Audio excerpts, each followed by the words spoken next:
వనపర్తి జిల్లాలోని ఉర్దూ మీడియం బాలికల ఉన్నత పాఠశాలలో 5 రోజులు వృత్యంతర శిక్షణ కార్యక్రమం నిర్వహించారు. ఈ కార్యక్రమానికి ముఖ్య అతిథిగా ఎస్పీ రావుల గిరిధర్ అధ్యక్షకులను విద్యా బోధనలపై పలు సూచనలు చేశారు.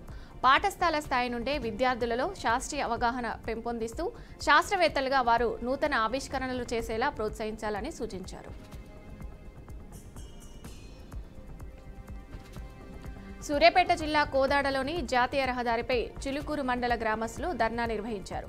కట్టకొమ్మగూడెం క్రాస్ రోడ్డు వద్ద రద్దు చేసిన ఫ్లైఓవర్ పనులు వెంటనే చేపట్టాలని ఆందోళన చేశారు. ఈ ధర్నాలో నరసింహాపురం, రామ్నగర్, అర్లేగూడెం, కొండాపురం గ్రామ ప్రజలు పాల్గొన్నారు. సూర్యాపేట జిల్లా మునగాల 65వ జాతీయ రహదారిపై పైరోడ్డు ప్రమాదం చోటు చేసుకుంది. వేగంగా వెళ్తున్న కారును ట్రాక్టర్ ఢీకొట్టింది. ఈ ప్రమాదంలో ట్రాక్టర్ మీద ఉన్నటువంటి వ్యక్తికి తీవ్ర గాయాలయ్యాయి. అతన్ని చికిత్స కోసం కోదాడ ఆసుపత్రికి తరలించారు. వెంటనే మునగాల పోలీసులు స్పందించి ట్రాఫిక్ ని క్లియర్ చేసి డ్రైవర్ని అదుపులోకి తీసుకున్నారు.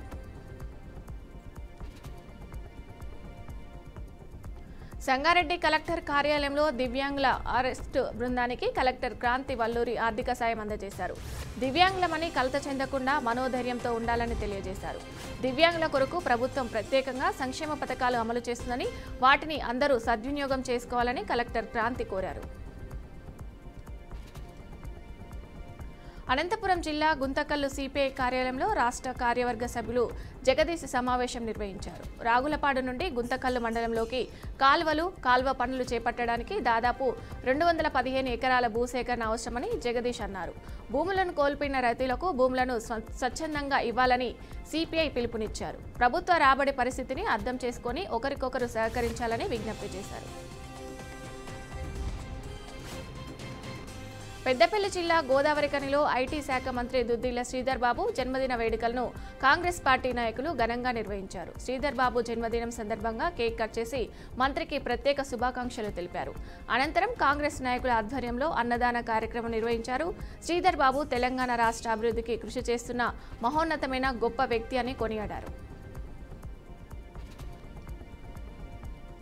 వైఎస్ఆర్ కడప జిల్లా పులివెందులలో వైసీపీ అధికార ప్రతినిధి శ్యామలారెడ్డి పర్యటించారు. పర్యటనలో భాగంగా చక్రాయపేట మండలంలోని కాలేటి ప్రాజెక్టును సందర్శించారు. అనంతరం గండి క్షేత్రం ఆంజనేయ స్వామిని దర్శించుకొని ఆలయ పునర్నిర్మాణ పనులను పరిశీలించారు. ప్రకాశం జిల్లా దర్శిలోని తూర్పు వీరాయపాలెంలో చైన్ స్నాచింగ్ ముఠా హల్చల్ చేసింది. అర్ధరాత్రి గ్రామంలోకి ప్రవేశించిన స్నాచింగ్ ముఠా 2 చోట్ల దొంగతనానికి పాల్పడ్డారు. గ్రామంలోని 2 మహిళల మెడలో బంగారు గొలుసులను ఎత్తుకెళ్లారు. దొంగలను పట్టుకునేందుకు ప్రయత్నించామని లాభం లేకపోయిందన్నారు. విషయం తెలుసుకున్న పోలీసులు దర్యాప్తు చేపట్టారు.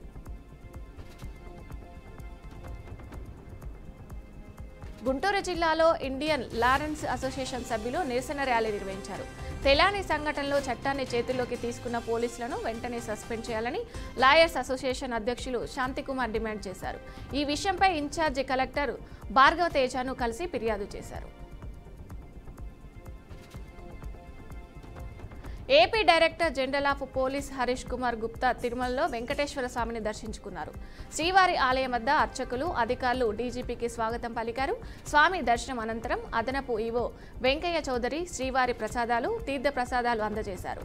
ఆలయాలు వేద పండితులు రంగనాయప మండపంలో ఆయనకు వేద ఆశీర్వాదం చేశారు. వికారాబాద్ జిల్లా బంట్వారం మండల కేంద్రంలో బడిబాట కార్యక్రమం నిర్వహించారు.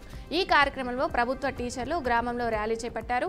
ప్రభుత్వ పాఠశాలలో పౌష్టికాహారం, విద్యార్థులకు దుస్తులు, షూలు ఇస్తున్నామని మండల విద్యాధికారి తెలియజేశారు. పిల్లలను ప్రభుత్వ పాఠశాలలో చేర్పించాలని కోరారు. కర్నూలు జిల్లాలోని ఎగువ పరివాహక ప్రాంతాల నుండి శ్రీశైలం జలాశయానికి వరద ప్రవాహం కొనసాగుతుంది. జూరాల ప్రాజెక్టు నుండి 88,835 క్యూసెక్లు, సుంకెశాల జలాశయం నుంచి 8,824 క్యూసెక్లు వరద ప్రవహిస్తుంది. శ్రీశైలం జలాశయం నీటి మట్టం ఉదయం 6 గంటల సమయంలో 818.20 అడుగులుగా ఉందని, ప్రస్తుత నీటి నిల్వ 39.5529 టీఎంసీలుగా నమోదైందని శ్రీశైలం జలాశయ అధికారులు వెల్లడించారు.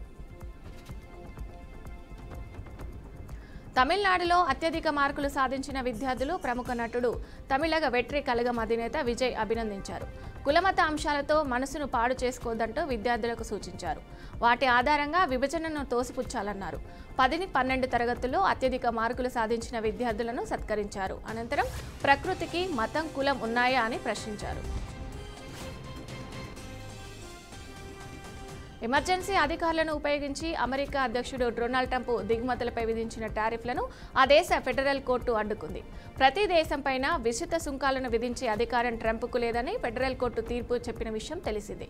అయితే సుంకాల విధింపు విషయంలో తాజాగా మరో యుఎస్ కోర్టు ట్రంప్కు అనుకూలంగా తీర్పు వెలువరించింది. బాల్య వివాహాలను రద్దు చేస్తూ రూపొందించిన బిల్లుకు పాకిస్తాన్ అధ్యక్షుడు ఆసిఫ్ అలీ జర్దారీ పచ్చజెండా ఊపారు. ఆ బిల్లుపై ఆయన సంతకం చేశారు. పిల్లల హక్కులను రక్షిస్తూ 18 ఏళ్లలోపు చిన్నారులు పెళ్లిని రద్దు చేస్తూ బిల్లును రూపొందించారు. మే 27వ తేదీ ఆ బిల్లు అధ్యక్షుడు ఆసిఫ్ అలీ జర్దారీకి చేరింది. బాల్య వివాహాల రద్దు బిల్లుకు మత సంఘాలు తీవ్రంగా వ్యతిరేకించాయి. 18 ఏళ్లలోపు పెళ్లిని అత్యాచారంగా భావించడం ఇస్లామిక్ చట్టాలకు వ్యతిరేకమని సిఐఐ తెలిపింది.